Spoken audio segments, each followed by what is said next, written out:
I've been playing Daggerheart with just one person. Lucky for me, it's quite a good person. This is Henry. How you doing? I'm doing great, thanks, Rich. How are you? I'm doing well. So me from the Game Master side, you from the player side, and see how it compares to playing games in larger groups and the sort of different kind of experiences. If you would like to see nearly 3 hours of me and Henry, I mean, this has been good, but you can have 3 hours of us. Yeah, there is a video probably right in front of my face just now, if I think about it. So admire the video in front of my face.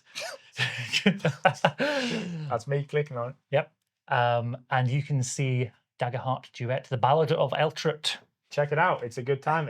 You're about to see a man go through a spiritual experience, and Rich and Rich do his thing. It was all a bit intense, all a bit emotional.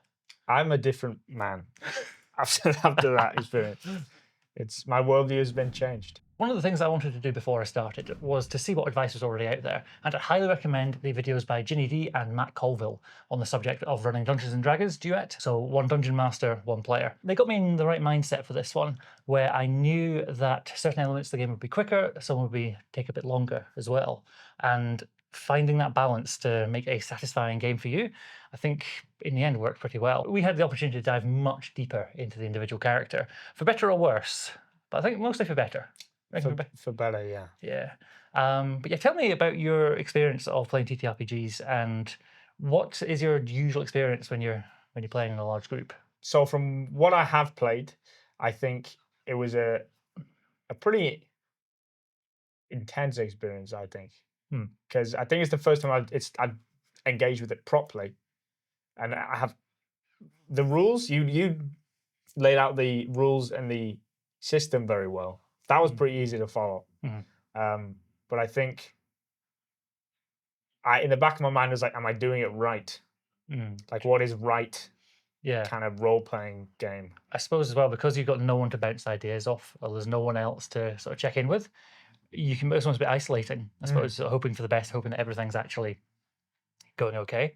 I suppose for me, because I can just focus on like just the one player, just on you. I have a concern that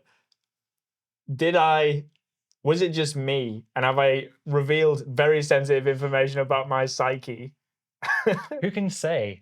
For any psychoanalysts, I can highly recommend the actual play video, which is linked that corner, I think. Up there. Linked up there. Something I really enjoyed in that session, which I don't think we'd have opportunity to do otherwise, is we got to find out a lot about Elstrut's backstory. We got to go into some real depth and the cutaways and the flashbacks and stuff. If that was at a larger group, I'd be very conscious that, oh, here's a solo scene, here's something that's taking us away from the main narrative.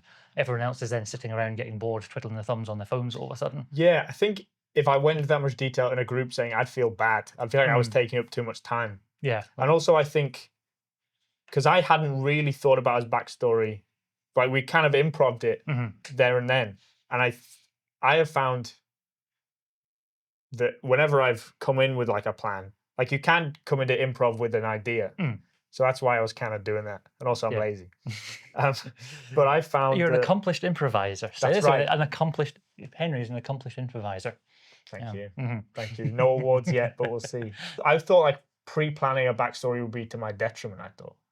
Just because I didn't really know who he was. In the stuff I have done before, I remember I really like hyped up and planned in my head what I wanted him to be, or the character, like, and then when I did it, because I was in a group, I didn't get any of that. Yeah, it didn't quite have the payoff. So did you sort of have some like secrets and things from the rest of the party and like these big reveals? Oh, hi, you didn't know that he's actually like 3 goblins in a trench coat or something. Exactly. Yeah. Exactly. I must have told you about my 3 goblins in a trench coat character. Something that I really enjoyed is that it was very direct. Every conversation between us was straight back and forward with no extra deliberation, no extra faffing around. I think we've joked about it a couple of times, but it did feel quite personal. I'd ask you a question, you think, well, what do I think about that? What is my character going to do here? And I really enjoyed seeing that kind of in real time, because I as GM was able to like focus on you, Henry. Focus on you. In a way which I'm not always able to do when running for a larger group, because there's just so many more plates to spin. Even things like noticing, is that person having a good time? Are they bored? Are they playing on their phone? They better not be at my table. That's a punishable offence. But in our game, we just played hard, man. Something which kind of ties in nicely between the sort of duet format and sort of mixing that in with a larger group is when I've been doing flashbacks, I've been inviting other people to be NPCs in the flashbacks as well. Nice. So in the game we played yesterday, so yeah, Paul's character was in had a background in a cult.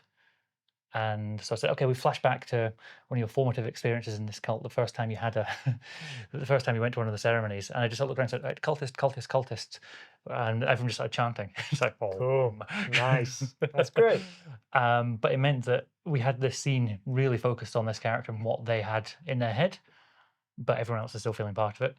They were just very happy chanting. It was great. Like, so like 5 minutes or like that. Easily please. It's good. So something that I'd really like to do would be sort of most sessions would just be sort of a group around a table and then looking for an opportunity to like explore one character in depth. Yeah, we were talking about the Evente format of improv, which is exactly that. For those not in the know, it's where everyone comes out into an improv scene with the very flimsiest of thinnest of one-dimensional characters. But then over the course of the show, you then go round and each character gets their own sort of spotlight time. And over the course of a few scenes, you get to see that character develop, get a bit more fleshed out, a bit more extreme usually as well. But then at the end, you then replay that opening scene with these much more nuanced and developed characters. And it's really, really funny to see how that goes. And I could imagine that'd be a cool format to try with this sometime. Maybe not replaying a scene. Oh, interesting. Yeah. Like like you three you meet at a tavern or whatever, and then you do all that stuff, Yeah. and then at the end you say, and you're back at the tavern, sitting across from each other. Yeah. What do you say? That Yeah. could be interesting. I looked back at the audio transcript and I talked a lot. Like about 80% of the time was me just telling you stuff. And in my head, it felt very much 50-50 of we're having this very open conversation. But looking back on it, it's like I was chatting a lot. Really? And some of that was like setting the scene and like explaining the environments and things. Yeah. There were times where I think I was doing even more explaining to make sure that you really got it because you couldn't be asking anyone else for clarification. And when you did ask for clarification, I was able to take my time to do it, to explain, and not thinking, "Oh, that person already understands. They must be getting bored," and try and shorten it. Is that because I'm a newish player? Not particularly, no. No, it's just the complexity of the scenes and the environments and all the stuff around. Groups when they've been playing for a while, they can kind of skip a lot of the stuff there and sort of just focus down on the on the narrative aspects.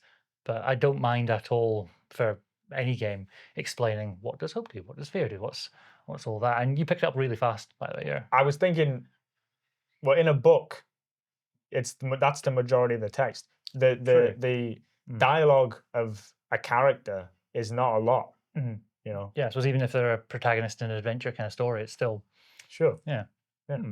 Exactly. So I figured, and it didn't feel that way from my perspective, because I was absorbing that to inform a decision. One thing I hadn't appreciated, just how tiring it is, in the nicest possible way, my lovely, lovely friend, but having a intense 3-hour conversation with someone it's a lot. Yeah. I came out of that session exhausted, like properly knackered. It was the hottest day of the year, so yeah, absolutely nasty. But just the mental strain of being up and on form and being witty and quick and clever for such a sustained period of time, it took out of me.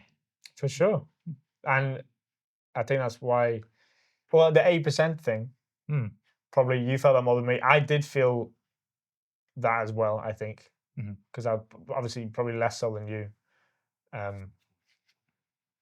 But I think you're on top form. I think, yeah, it is. I suppose you wouldn't feel that with a group of people as much because obviously you have to be on your game, but then there'd be, I think you instead of like 8% of the talking, you probably do 50%. And there's enough downtime as you guys are talking to each other to Yeah, exactly. Yeah, to make that happen. So that's probably a downside of doing this. You've got to potentially for a game like this, we could have easily done like a 1-hour session. I made sure we did take a lot of breaks. That was good. But in terms of other sort of GM advice to make sure you get through it and not just a sort of a broken husk of a person after, I'm honestly not sure. Yeah, if anyone's got some thoughts, comments down there next to the Patreon button. There's lots of space for exciting things down And there. if you accidentally click it and go there, if you accidentally click it, you can save the audience for later. Check out the Patreon. Do you want like a marketing job? Yeah. Right. Yes. And hey, I am not good at the self-promotion and marketing, so our game was slightly, I'd say, yeah, probably about an average amount of combat, actually. So one big fight at the end and a couple of little moments in between. So where you fought the glass snake, where you jumped off. Oh yeah, you were throwing your halberd at the guard at the top of the waterfall and jumping off. So that session that we ran was probably fairly balanced, I think. So the three pillars of play you'd hear about would be the combat, the exploration, and the social side. One difficulty is because it's just me and you don't have other players in the party to jump off. You don't have you can't have those sort of just back and forward conversations. There's no time spent for planning either. If I ask you a question, you just decide. You not bring it open to the group and stuff. That means you actually get through quite a lot of adventure in the space of an evening. So one of the good tips from the was it the Ginny D or the Matt Colville video was to plan effectively 3 times as much of a game as you would have for a wider group. Simply because there's no downtime, there's no messing around, there's no what was happening? Oh, sorry, I was on my phone. And so something that was really good is we went through and figured out lots of different pieces to then drop in order for you. Very cool. I have to check that out. Yeah, you will. And that video where I do the session planning with Fraser and Ailey is a Patreon exclusive. So sign up there, down there. Wow, nice. Yeah. Yeah. Welcome to some adventure planning. I'm joined by Fraser and Ailey. Say hi, Fraser and Ailey. Hi, Fraser and Ailey. Nailed it. Not our first rodeo. I think if you don't subscribe to Patreon, you're a coward. You heard it here first from the voice of Henry. No, and you don't want to be a coward, do you? No. You like being informed. You like rich. You like the content. You like D&D. You like role-playing games. Why wouldn't you treat yourself? Treat yourself. Yeah. This is a gift to yourself. And how often can you treat yourself to things? You get that cheeky coffee every so often. That's a rush. That's a thrill. Maybe a bottomless brunch every now and then. How about a bottomless rich? Get a Patreon. Get it.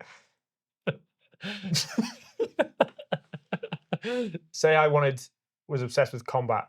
Do you feel a worry that it would become just a duel? Yes. So one of the something that's interesting in TTRPGs is the idea of a high trust and a low trust environment. You can play a game of chess with a stranger, complete stranger. You can just walk up and say, "Hey, do you want a game of chess? Let's go." Because you've got such a prescribed, strict understanding of the rules, you can just go. You can just do it as long as everyone agrees on passant and all that, all the funky stuff. But for a TTRPG where it's so much more open, if you get into that adversarial mindset of player versus game master, as if I'm trying to defeat you or you're trying to outwit me, that gets a bit dicey. If I intend all my puns, because for me, at least, winning the game is about telling this great story all the way along. It's like I've been comparing it to like watching a soap opera or something where you're not excited to see, oh, I wonder how this ends. You're just excited for next week, or you're excited to sort of think about the next story. One frustration that we did have is that without other players around the table, you didn't have enough things to spend your hope on. You maxed out a few times on that. Yeah, but also you didn't spend that much fear. I ended up racking it up as well. Yeah. So something interesting with the balance of combat in this. So because every time you either roll with fear or you fail to meet a target number, it's my turn. I get quite a lot of turns. And that balance, that kind of tick-tock back and forward like that, becomes there'll be some interesting maths about action economies and the way that everything figures out. But I would have spent a lot more fear if it had been a larger party, because every single nasty thing that I do is inflicted on this one character. So do you think it's harder? It will be a harder experience in a group, just mechanically with all that fear, or as a single player? I can spend a fear to make, I don't know, to make someone re-roll something. I would say, oh, you trip and fall, now mark a stress. Oh, that will cost you a hit point and stuff. If I'd have done that every time to you, you'd have been hating me. True.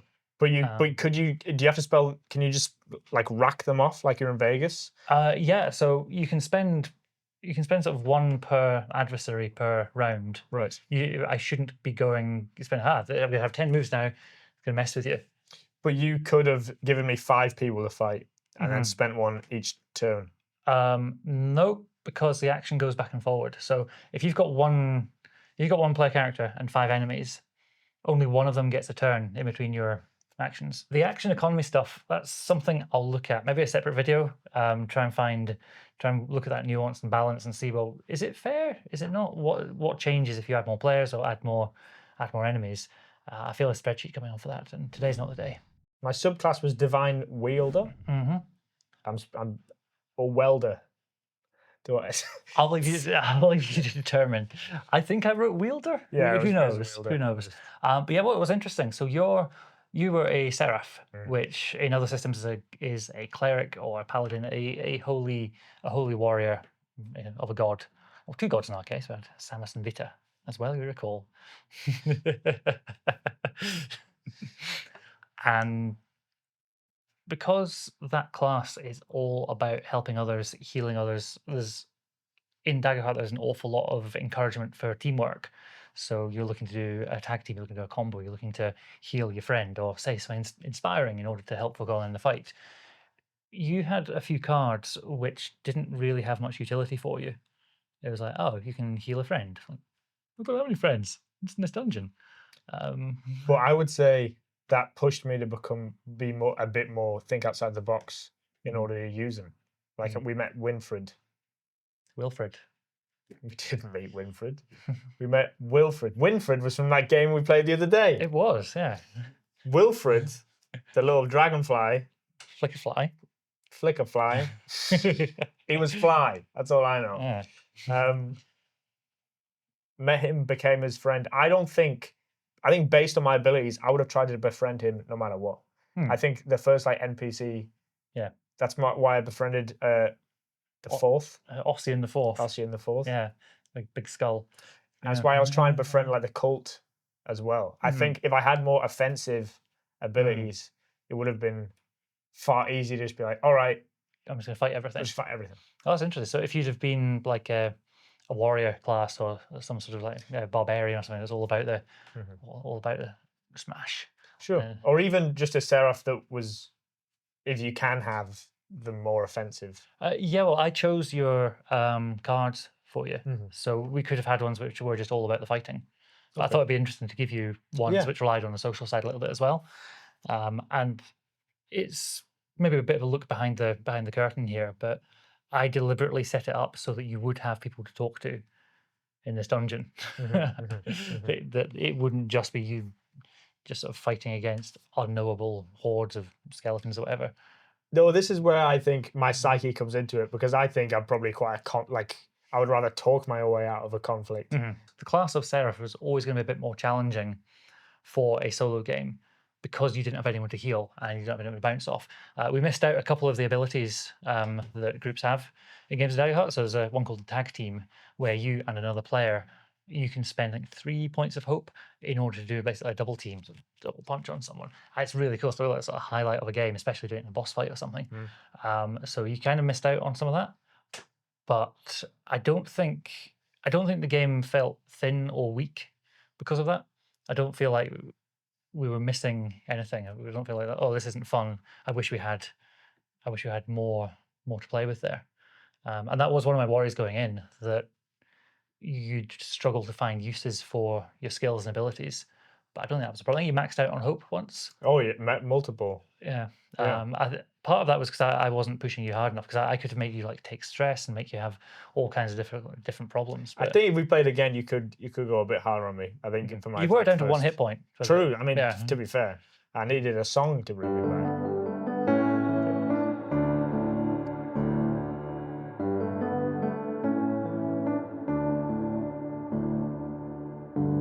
Back when I had a tail, I swam in a swampland.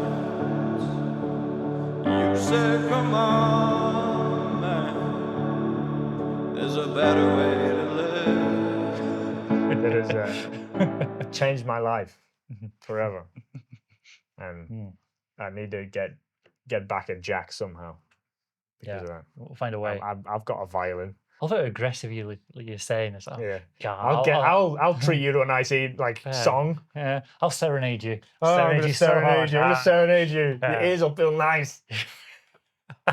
Is there anything else you want to add? Any like self promo stuff? I have a hospital radio show. Tell us about the hospital radio show. It's on Mondays in the UK at 7 p.m. It's called Southern Sound. I do. If you're in hospital, you can listen to it. Can you listen online? Yeah, there's if you go to southernsound.org.uk, you can listen to my artist hour, Henry's Artist Hour. I'm Henry. It's the Artist Hour where I play a couple artists, talk about them. Yeah, and then And if you don't listen to that, you're a coward. and if you don't pay me, you don't find me on the street and give me money. Bottomless Henry's also. If you want to see exactly how a one-player, one-game master game goes down in Daggerheart, well, click on, where's it going to be this time? Up there. There it will be. It's a good time. It's fun. It's intense. It's dramatic. There's some big moments. Henry cries. It's tears or sweat. One of the two.